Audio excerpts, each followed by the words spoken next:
Yeah, here we go. Boston has entered the chat, and there is so much to chat about. My goodness. Travis Thomas here, George Balejki. Well, we're headed to a Game 7. I mean, Bruins on the brink of possible history. We always start the show with, get it off my chest. Let's have therapy here, my friend. You and I. Just deja vu. I'm not going to lie. This team was broke 2 games ago, and you let them get fixed. George, unbroketed. I was so cocky and arrogant that we would get nowhere near a Game 7. Like, my Saturday night, I mean, I might as well cancel all my plans now. What about you? I can't. What do you mean? Because this was supposed to go 5 games. Right. And my significant other, my girlfriend, love of my life, has a birthday Friday. Oh. Friday is to do stuff with the friends. Yeah, cool. I'm all no worry. Saturday is the one-on-one date night for the birthday. No. And you're not going to a sports bar. And I made a no. Oh. I wish. There's no sports bars in the neighborhood where we're going. 8:45 p.m. res. Nice restaurant. I'm looking forward to the meal. I'm screwed. No TVs. No. Oh. I'm like so dead just thinking. White like tablecloths. But do I want to see it? Do I want to witness what can transpire Sunday? That's what I'm thinking now at this point. Am I better off not watching? I don't know. I mean, listen, what the hell do I know? I thought this was over in 5. I predicted 6, so I damn sure thought it was over in 6. We just witnessed back-to-back first periods where you only had one shot on goal if you're the Bruins. Like, come out, Leafs just dominate you. And then even look at the second and third. Third period just suffocated. Right. Scoreless, late second. Nylander breaks through. Just a good shot on net. Put the puck in play. That sets up an opportunity, and that transpires. Here's what I can't figure out. We just went into it, just getting off our chest right into I know. Yeah, let's just talk about the game. Here's what I can't. Game 6, Bruins lost 2-1. Really was 2-0. But a gimmicky goal, literally weird. That was a 0.1 weird seconds goal. got through. Here's what I can't figure out, big picture. Okay, so last season, I don't know if this was me making excuses or if this was just right. I knew coming into the series against the Panthers in the first round, they were a dangerous opponent. Mm-hmm. I'm not going to say I didn't care about all the regular season awards and accolades and history that was made, because, of course, we all did. But I knew that Panthers team was scary, potentially a problem. Mm-hmm. I said it before the series. Everyone told me I was crazy. I also knew Ullmark had some injury issues. I thought they would go to Swayman a little earlier, hindsight 2020. But, you know, there were some cracks there that I saw. You're up 3-1. They start coming back. You've got the sense, man, the Panthers are just better than their record indicated, right? Mm-hmm. So in my head, even though I'm still not emotionally over it, it made sense. This 3-1 does not make sense. This 3-1 lead does not make sense to me. The Maple Leafs, I always say this, choke in closeout games. They're a low self-esteem franchise. They're 0-6. They're 0-6 their last 6 home playoff games. Now they're 1-6 their last 7. Also, look, this series has been played low-scoring, physical, defensive games. That's a Bruins game. Yes. Last season, again, all the awards, it was a fireworks show. Hindsight 2020, but I can look at it and say, well, that team wasn't built for a playoff run. They didn't play good enough defense. Ullmark was banged up. This team is built for playoff defense, tough. This series has been Bruins style. Yet, they're getting pumped. Mm-hmm. Like the Maple Leafs are pushing them around. I'm like, what the hell is going on? The shots discrepancy you talked about. This one is more mind-blowing and baffling to me than last season. Last season hurt, but it kind of made sense. This makes no sense. This feels like Twilight Zone to me, George. It feels like Twilight Zone where neither makes sense. Last year, you were the best team in the NHL historically. Stuck with the goalie too long. Made the switch too late. whatever. We're talking about this season. This time around, it's Twilight Zone. It doesn't make sense because the first 4 games, yeah, you dropped one of them, but you were dominating this team physically, mentally. Right. You were in their head. You had them dead, beating them on their home ice. And your goalie, who you stuck with, which you don't have to make a change this time around, Jeremy Swayman, continues to be nails. 5 goals allowed his last 3 games, a .941 save percentage. Last 3 games. This is Twilight Zone because it's the Bruins just coming up short, but setting up to another first-round Game 7 in a massive spot. And you let a team, when you're up 3-1, you have the series on your side, and the momentum, this year especially, they had the momentum. But you had a team that said, we have the right to play tonight. We're good. You know they're going to come with desperation this time around for these guys without their best player, Austin Matthews. Who knows what's holding him out? A second straight game he misses. What the hell's going on with him? Doesn't matter. William Nylander, 2 goals tonight. Right. Last night, it was the first line, or 2 days ago, it was the first line again with Nyes with that game win. That's right. Right? Yep. The opposing team, and you can say, well, they made the goalie switch too. Joseph Woll's not even getting challenged. Right. Because you can look at the shots on goal discrepancy. Once again, as I point out, it was 12-1 first period. Then it went 8-12 favor of the Bruins, 10-6 favor of the Bruins. Toronto dominating the face-off circle again, but it's the scoring chances aren't leading to opportunities. And when I say leading to opportunities, because you have a chance where you have a good look, numbers in your favor, in the offensive zone, but the shot, it's just a flutter. It's nothing behind it. Yeah. It's not even put it on the goalie, play for a rebound to make it happen. Quality. That's how the Leafs got their first goal tonight. Right. Great look by Nylander, waiting for a screen, rips it, goes off McAvoy skating in. Right. Nothing Swayman can do about that. Yeah. The chances aren't leading to opportunities. Face-offs are getting dominated in. And this is a team that was one of the worst defenses in the NHL, but the number 2 ranked offense when you're looking at regular season scoring. That's why it's Twilight Played with finesse, Zone. Played really one end of the ice, and you just let them beat you in your own game and dominate you on the ice the last 2 games. Doesn't make any sense. I mean, everyone's talking about the hit to Mason Lohrei. It was the second period. Yeah, it was significant. It was clearly a dirty hit. Wild hit from how behind. It doesn't get called right in front of a ref. No call right in front of a ref. And the Leafs scored on that goal you're talking about, the first goal shortly after that. I mean, listen, I'm one of those people that I hate, like in any sport, blaming the refs or saying this miscall this or this miscall that. But clearly, George, like that was, if that is called properly, that's a power play for the Bruins. It certainly doesn't lead to a damn Maple Leafs goal, right? But shortly after that. Literally 10 seconds later. Right. So it does change the complexity of the game. Now you got some momentum on your side. That was a bad missed call, clearly. But you can't blame it. You can't blame the loss on it. But you also, at the same breath, can't deny. Makes no sense on how that was called at all. How that wasn't called. How it wasn't called. Because, I mean, yeah, he was tied up with the skater, holding on to his stick, but can't defend himself at all. Push in the back, boom, face first into the boards. But you got to overcome that. You got to overcome it. Yeah, and 10 seconds later, Nylander but it was where the Bruins, every time they get into the offensive zone, they're rushed. Quick shot off, not a good look. Puck is back on the other end of the ice. Or Nylander just skating back and forth, finding a space and putting on. You talked about legacy games. You're putting the pressure on David Pastrnak, rightfully so. 4 shots on goal tonight.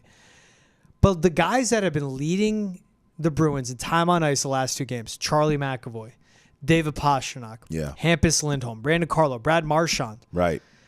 McAvoy, 0 shots, -2 time on ice. Lindholm, -1. Marchand, -1. Pasta with 4 shots, but he's not his normal self. Something must be up with him. And you also spoke to the quality of shots, too. You have the shots on goal, but there's quality looks. Right. High percentage chances. Yeah. There's but they just can't even fight to get and set themselves up for that. I don't think that's where the Bruins are lacking. I don't think there's anything going on with any of these guys. I think, and I've told you, even when the Bruins were winning games and they were up 3-1 in the series, how many times did I say to you, the Maple Leafs deserve credit for the defense they are playing, even when they were losing games in the series.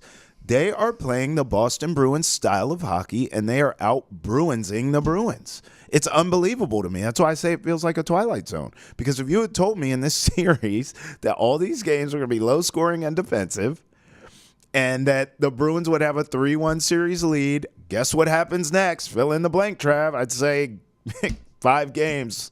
Good night, Irene. Mm-hmm.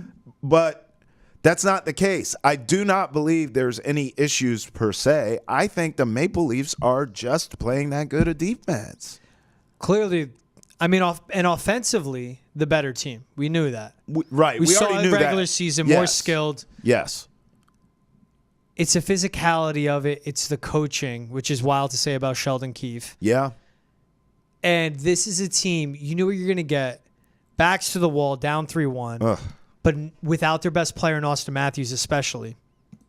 And that was a question of, do they get Matthews back? I don't know. For I Game thought he'd 7? be back for and Game 6. does he ride in like the White Knight? I think it's a concussion. I think it's something serious. It's got to be serious, clearly. To keep him out of these last 2 games. But you've given them confidence. Yeah. You've given them air. And they certainly have the momentum right now. The one thing, and I said it last time, it's Twilight Zone. The one thing is the saving grace for the Bruins is goaltending's not your issue. And that's what's wild. You know where you're getting behind them. You just have to give Jeremy Swayman some help, and they can't. They're unable to. Let me play devil's. No. Let me play devil's advocate. I don't. Because I knew I you were agree. giving me that look. I agree with you, and I'm a Sway guy, right? Swayman's playing well. He's been put in a tough spot here to be the hero, and he is playing well. But he's not getting any run support. He's not getting any offense. Mm-hmm. George, I need a spark. Hold on. That. I need a spark from somewhere. Could I argue that a switch to Allmark for Game 7 could be a spark that I need? Not blaming Jeremy Swayman, but saying we got to shake it up. We got to do something. Sure, you can make some lineup changes too. I'm not opposed to that. But going with a new goal, because here's what's funny. Can we talk about this for a second? Just you and I. You are the king of, hey, Trav, this is what they've been doing all year. They alternate goals. No. Hold on, no. This is what you said. Keep them We can fresh. check the tape. You are the king of, you got to alternate. And I was saying early in the series, stick with Sway. He's got the hot hand. You're like, hey, this is what they do. They have 2 great goalies for a reason. And we argued about it. Now we're here at G-damn Game 7, and I'm saying, you know what? This team needs a spark. Make some lineup changes. Make a goalie change. Mm-hmm. It's not blaming Sway. Mm-hmm. I'm a Sway dude. Mm-hmm. But I need something here because we have got to get out of the Twilight Zone. And look at you now saying stick with Sway.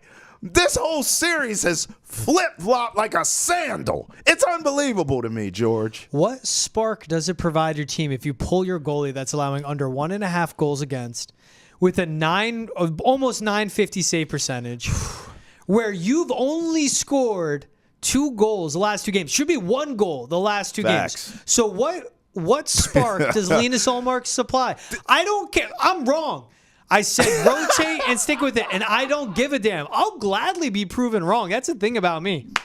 I'll talk all the trash I want. You prove me wrong. Good on you. Game is the game. Facts. Game is the game. So then what you got to do something. The confidence that Swayman gives these guys playing behind them. Yeah. Where he's making saves they know they can't. Before Nylander had the 2nd goal of the night, he had to stop on a breakaway, one-on-one, stood up, right? The spark you need to find is in that top 6. Is in your best skaters. You got to find a Hampus Lindholm, Charlie McAvoy. We've seen this story before with those 2, especially Lindholm since he's become a Bruin. Yeah. Pasta, have the shots, but play your hockey where one swing of your stick changes the outcome of a game, and we're just not seeing that from him. Swayman has been amazing. And someone said, you continue the rotation because of rest, because whatever it takes into being a goalie. But goalie Bob went to Jim Montgomery and said, no, stick with Sway. And stuck with the hot hand. He has not let them down. He can only bail them out so many times. But when he's stepping up, especially the last 3 games, 24 saves, 31 saves, 24 saves. And over that span, he's allowed 5 goals in the last 3 games. Out of all that together, what more do you want from him? He's doing his thing. He's locked in. He's dialed in. You stick with him. The spark has to come from that top 6. How about the spark coming from Pasta? I mean, look, man. I don't know if you're going to get it from him. Well, doesn't seem right. That's a problem. Look, this isn't just me. Jim Montgomery called him out and said Pasta needs to step up. Is that the spark? Because, look, this is a generational talent. This is a generational goal scorer. And I said Game 6, closeout. This feels legacy to me. You're on the road. This is one of those, like, moments. This is one of those badass moments where you go into someone else's building and you rip their heart right out of their chest. He didn't get it done in that moment, right? It doesn't end. Like, Game 7 is also a legacy-defining moment, clearly. You're at home in front of your fans, rip their hearts out. But when your coach says, quote, you need to step up. Literally, Pasta needs to step up. I'm checking Twitter on come it. That's on why now. I'm listening. But my thing is, that's not a lineup change. That's just yes, you call them out. Maybe that's the spark you need. But I don't know the answers here. How, Sway? I don't know the answers. But you damn sure need something. Maybe it is Pasta. Maybe it's calling him out that can provide that. But you need an oomph. You need something because this team has looked flat. You had a chance to close them out in 5. You looked flat. Okay, fine. You get another shot. Now you got to go on the road, close them out in 6. You looked flat. What is going on?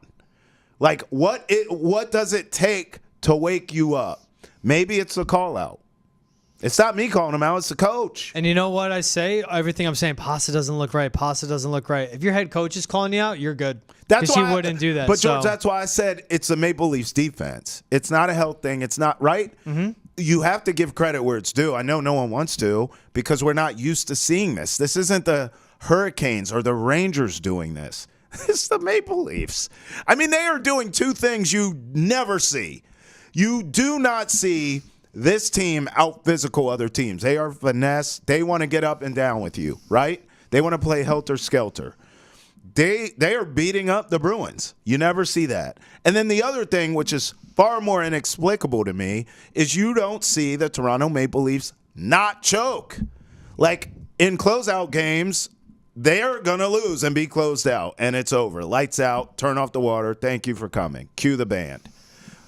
That's not happening here. Mm-hmm. So those are 2 things that no one can explain, which is why I'm saying maybe it's the coach calling out the best player, but there has to be something that lights the fire. There has to be. It's a shame that there has to be, but there has to be. It should be the guy that wears a C on his sweater. Oh. The kid that has an A on his sweater now, Charlie McAvoy. Yeah. Has to be those guys going to that locker room talking about, yeah, it's going to wake us up and legacy's on the line and been here before. I mean, Marchand, after the game, speaking in the locker room, just sounded like, on the brink of tears and on shock. Of course. And he's saying how desperate the Leafs are, fighting for their lives. He knows a closeout game is the toughest game to get. Yeah. You have to see that response throughout the whole dressing room. Right. It's a coach on down. It's the bottom, 4th line guys on up. And it's the Leafs knowing how to play the Bruins, staying physical. It's a forecheck. And even when the puck's in their defensive zone, boom, hitting them on the boards, not giving the Bruins any space to work with. If it's Pat Maroon bringing up the puck, they give him space. They know what to do. Right. Yeah, we're fine with him. Bring it up through neutral zone. Let's see, Pat. And then what do you do with it? Turns around, dishes it back. Because they know that's not the look that the Bruins want to get. They're smart with how they're matching up right now. That first line for the Leafs just dominating as well. And we're talking about David Pastrnak. It's their best players. John Tavares setting up that game-winning goal last night. William Nylander tonight. The guys making things happen. Nyes with the game winner. Domi on that first line, centering it with confidence. The Leafs' best players are stepping up. Now it's on the Brad Marchands, the Jake DeBrusks, David Pasternaks. The Trent Frederick, forgotten tonight too. Nowhere to be found on the ice tonight. Those are the guys that have to make it happen. This is an episode of Black Mirror. Like, they don't even have Austin Matthews. I don't understand. You know what we get? Bruins will either blow a second straight 3-1 lead or Leafs blow a 6th straight Game 7. No team in NHL, MLB, NBA history has ever blown back-to-back 3-1 leads. Oh, and congratulations. If the Bruins actually get this done and win Game 7, Game 1 would be Monday night in Florida against those monsters, the Panthers. My God. Hey, Game 7 will be Saturday, but you know what else will be on Saturday? The Kentucky Derby. All FanDuel customers will have access to a $20 no-sweat bet on the Kentucky Derby. Place a single-horse win wager on the Kentucky Derby and get up to $20 back as a racing bonus if you don't win.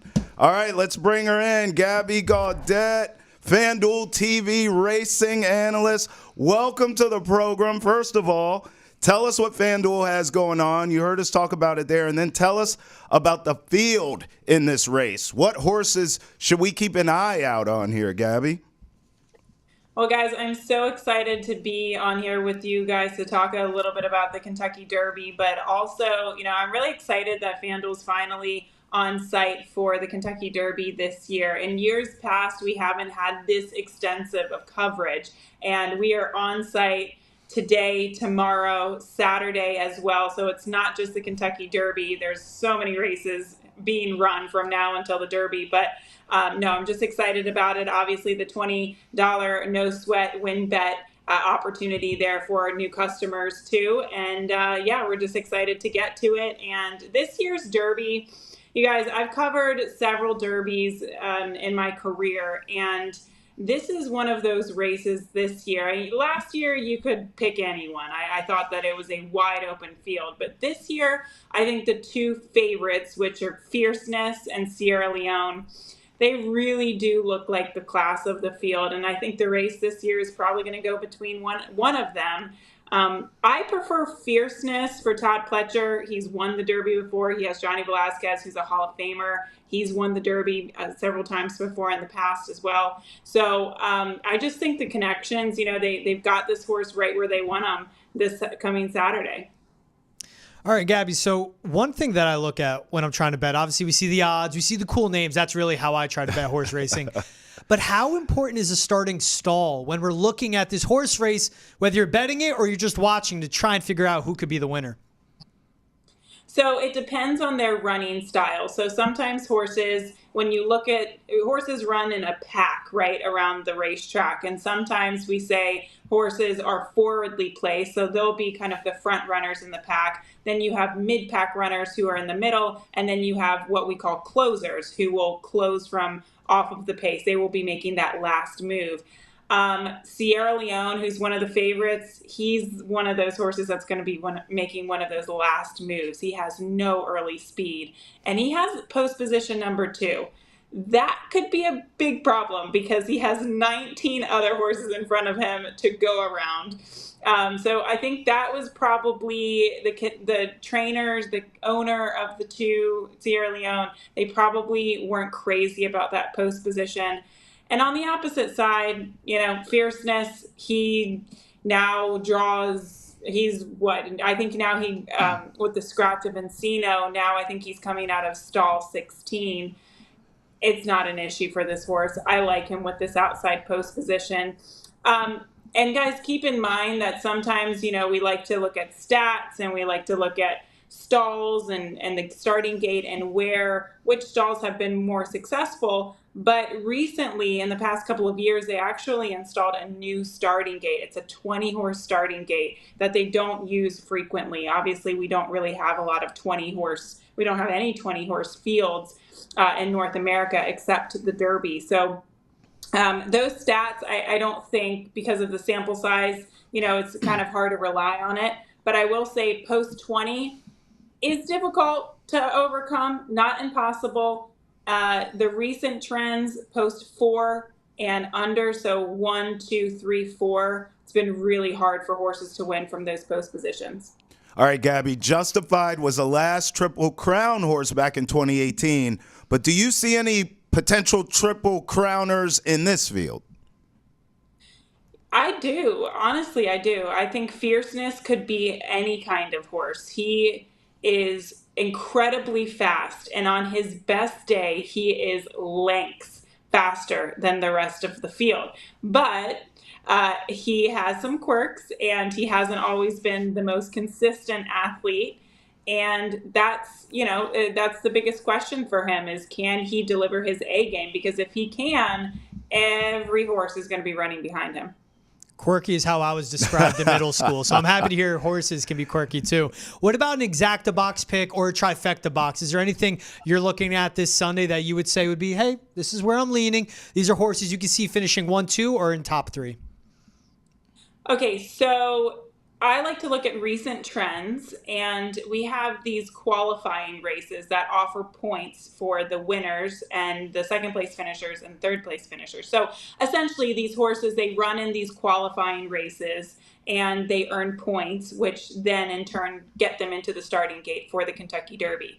The 2 strongest prep races are the Florida Derby and the Santa Anita Derby. So I am taking the winners of both of those races. Fierceness won the Florida Derby and Stronghold won the Santa Anita Derby. Those are going to be my top 2 selections. And guys, I'm going to be honest with you. Depending on the weather, it could pour. It could absolutely pour. And if we're dealing with a really wet track, I like Mystic Dan. He is a horse that loves a wet track. And it's funny because sometimes I've seen this in the past where horses that have a name, like a person's name within their name, like Mystic Dan, they get bet because there are a lot of Dans out there. Right. And they want to bet this horse. So that's not the reason why I like him. But obviously, if it rains, keep an eye out for Mystic Dan. What's your favorite Derby moment? Whether a fan or an analyst or whatevs, over the years, what's been your favorite Kentucky Derby moment? I will say American Pharoah, that whole Triple Crown season. So Justify was the most recent Triple Crown winner, but right. American Pharoah, he got the job done. And it was, in my career, amazing because I was at all 3 jewels of the Triple Crown, including the Belmont when he finally won the Triple Crown. And it just really gives you chills, even thinking back to that horse. He was such a tremendous athlete and a rare talent that we've seen in recent history. So I'd have to say that one. That one was pretty fun. When we're talking career here, I just got to know, how do you get into being a horse racing expert? Yeah. You follow it, you cover it so well. And like you said, like right away you went to American Pharoah, you said the chills you got. But how did you find your way into finding this avenue, carving out this path, and really turning into obviously something you love to do into a career? Because it's so interesting to me, A, to know what you know about horse racing, and B, really turn into the career that you have, Gabby.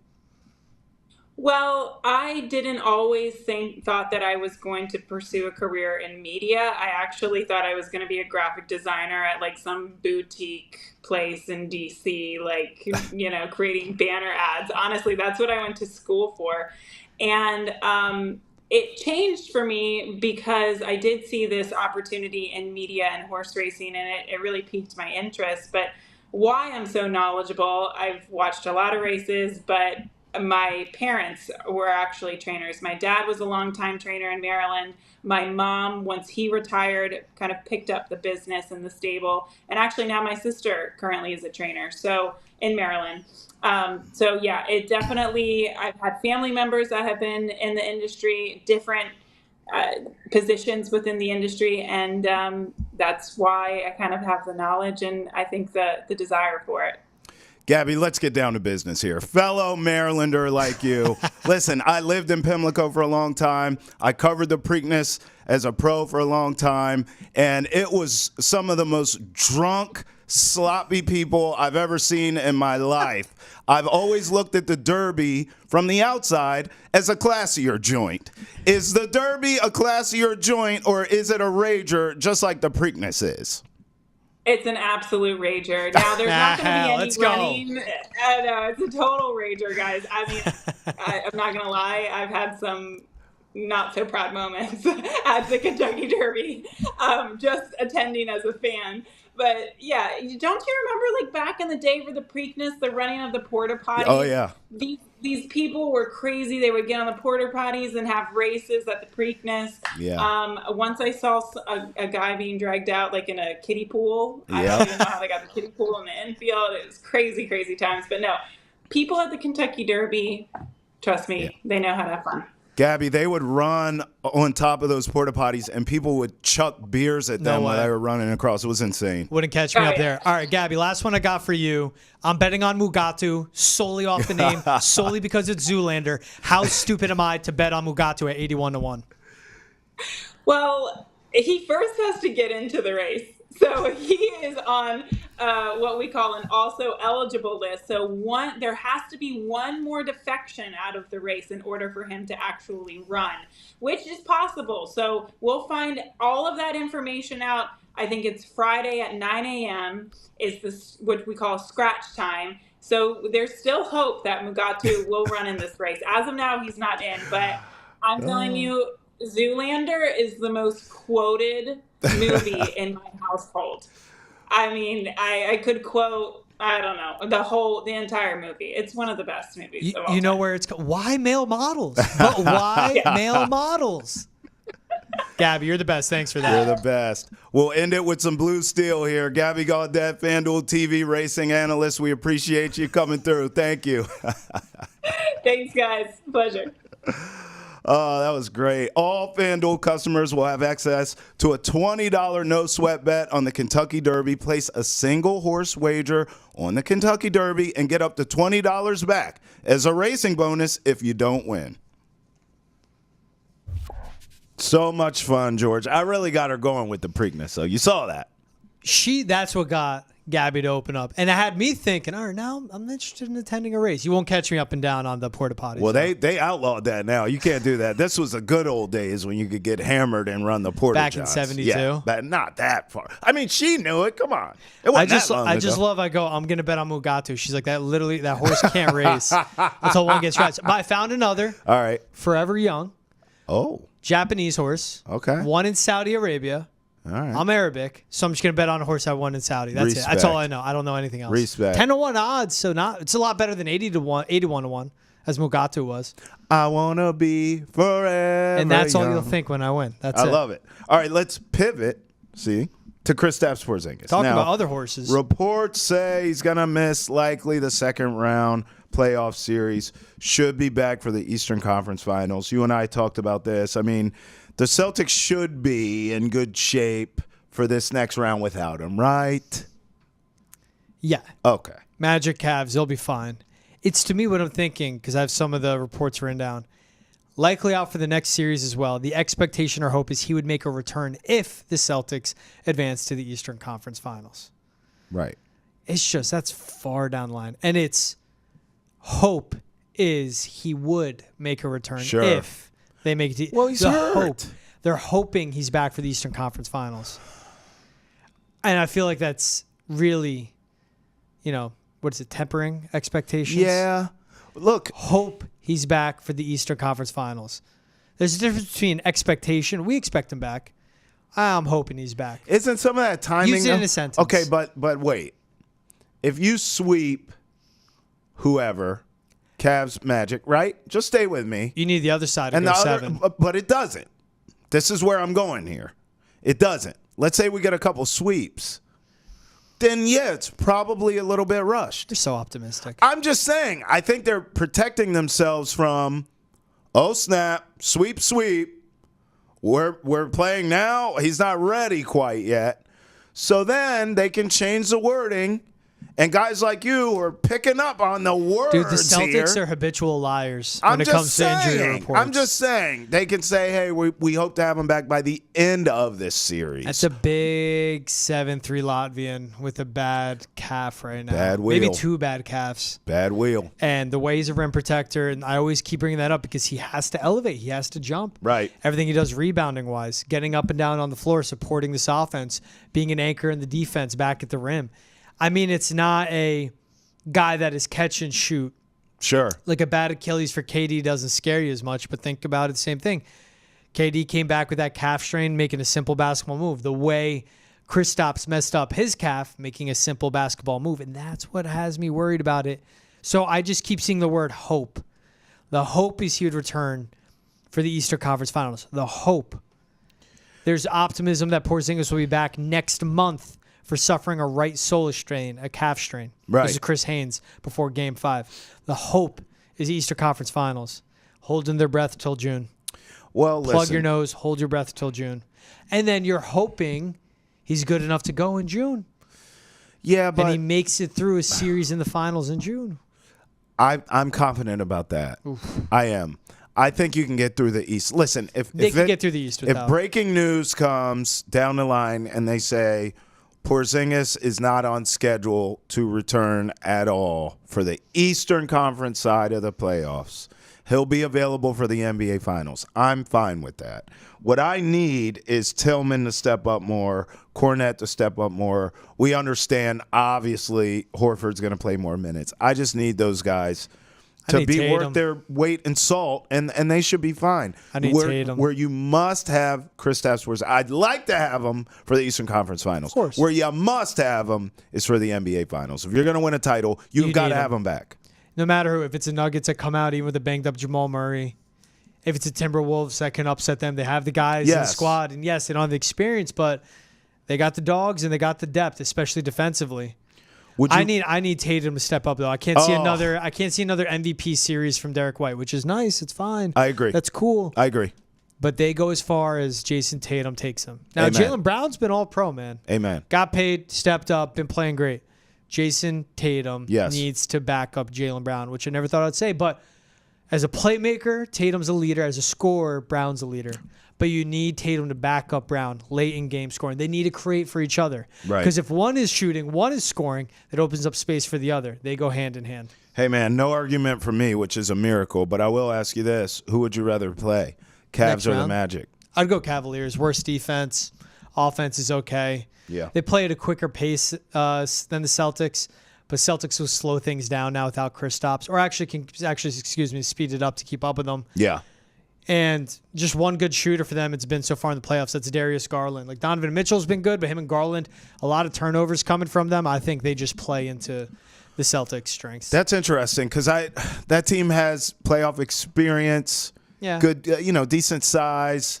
Donovan Mitchell's electrifying. Jared Allen defensively doesn't scare me. I would rather play the Magic because of the inexperience. I'm the biggest Paolo fan there is. Fair. I'm a bigger Magic fan. I know. I'm a Paolo Banchero fan. I'm a bigger Paolo fan than a Magic fan is. I think. I love this kid, and he went to Duke. I don't like anything about Duke, but I like him. What's that tell you? So, with that being said, even though he's dynamic, much like the Cavaliers, they rely on Donovan Mitchell.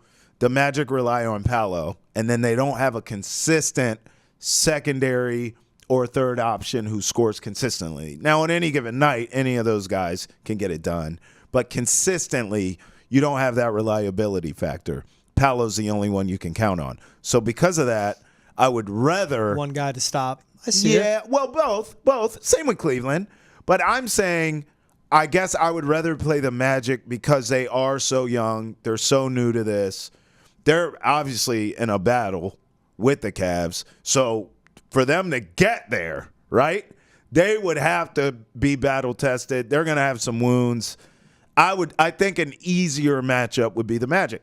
But then you could look at the flip side of that of, do you want an easier matchup for the Celtics, right? Like at this point, you want them to be tested a bit. Because Lord knows. They beat a bad Heat team. When you get to the Eastern Conference Finals, you will be tested. And certainly to win a title, you're going to be tested. You're going to walk through hell with gasoline draws on. Whether you play the champs or young killer Anthony Edwards or young killer SGA and the Thunder, whoever the hell you play out west is going to be a battle. So I guess you could, I could see the flip side of the coin of, not wanting an easy path. You want them to get tested. But I want the easy path. Damn that. Give me the young Magic who are wet behind the ears and then don't you know want the anything. Pacers in the Eastern Conference Finals.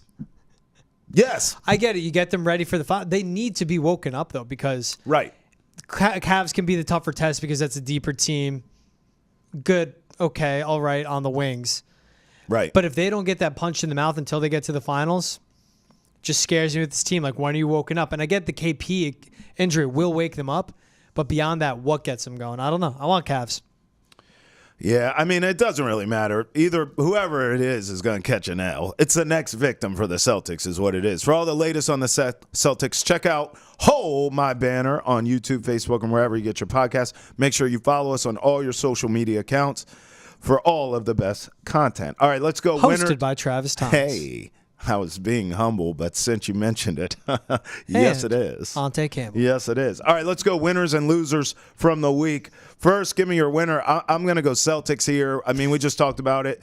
Look, I think you said this too. Like, congratulations.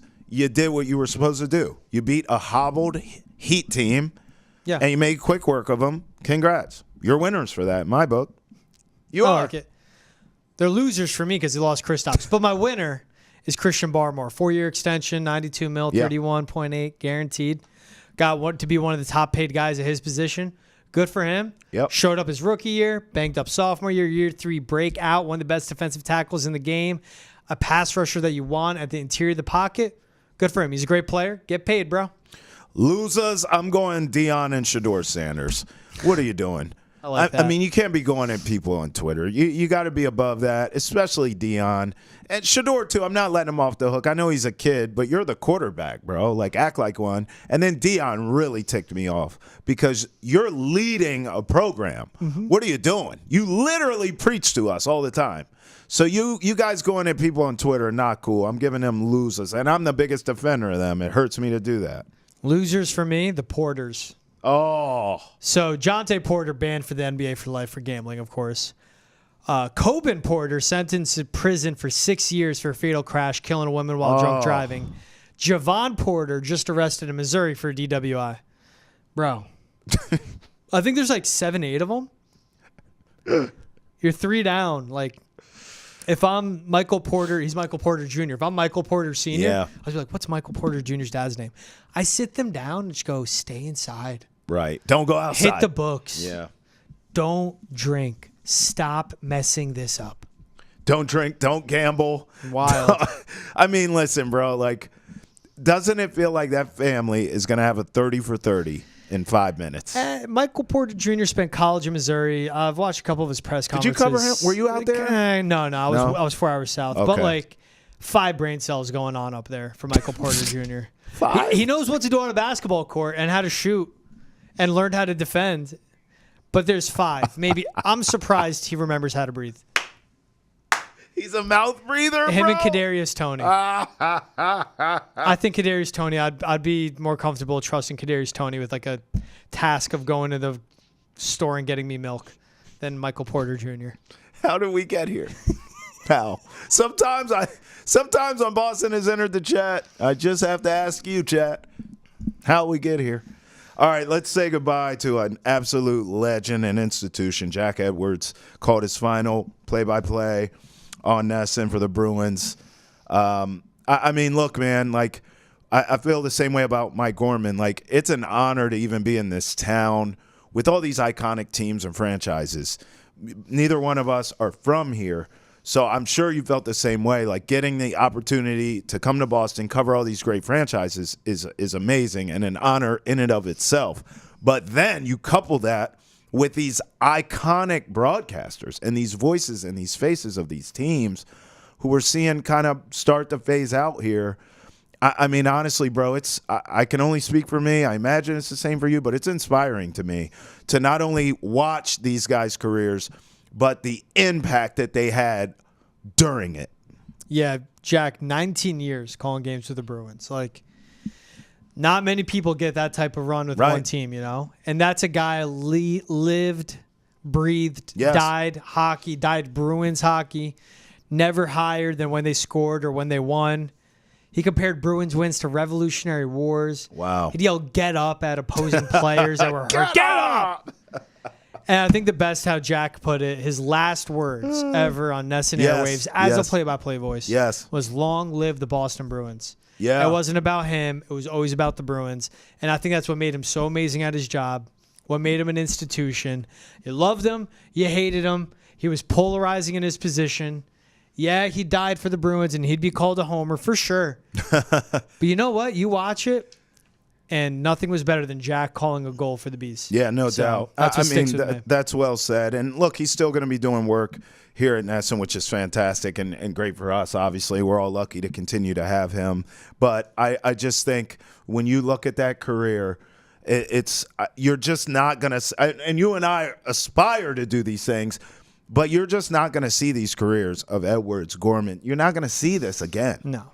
That long of a run, one team, one voice. It's legendary stuff. You know? Amen, brother. Amen. For all the best content of the day, make sure you follow us on Facebook, X, Instagram, YouTube, and TikTok. I think it's appropriate to end the chat with a thank you to Jack Edwards and a thank you to you for rolling with us here on Boston Has Entered the Chat.